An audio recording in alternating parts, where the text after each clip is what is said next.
So we get the same. Yeah, same all around here. Yeah, you want it. You never view to it. Just tell them then. What do you want? Ano?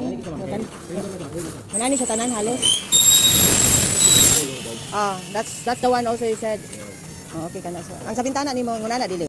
So for today's video mga may guys, sa mga na to mga may guys, nakagawas mi karong adlawak na may gibuhat importante.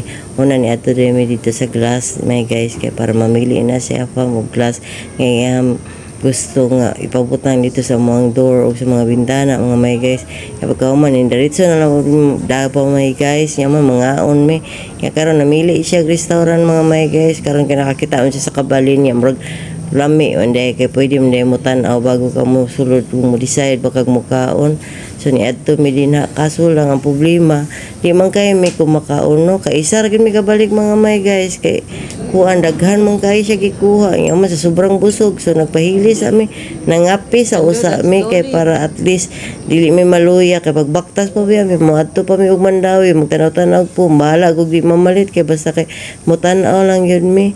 So pero wala ko na videohan mga may guys kay nilaging nagdali pod no.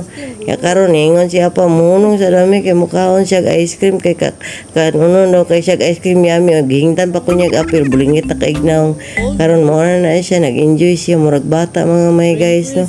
Nagbaktas-baktas may din na sa isim habang gunit niyang ice cream ya po kung ina no ordero no kunya ko dili ko kay mahal kayo mangayo lang siguro kog share nimo kay unang-una di mo pud ako na mahurotang isa di bitaw sa tinuod mahal ra pud kay siya mo na share akong ipakaon ni apil ra pud ko hungit-hungit kay tamis ra pud baya kayo nya bugnaw nya nagbawas baya kog tamis karon no mao nang nangayo-ngayo lang ko sa iya yara ko kong hingtan nya nag-stroll na dahil mi si SM kay paingon na may pauli ana kay nagdali po may kay para makahayag pa makauli may bukid sa Morosa to daghang salamat.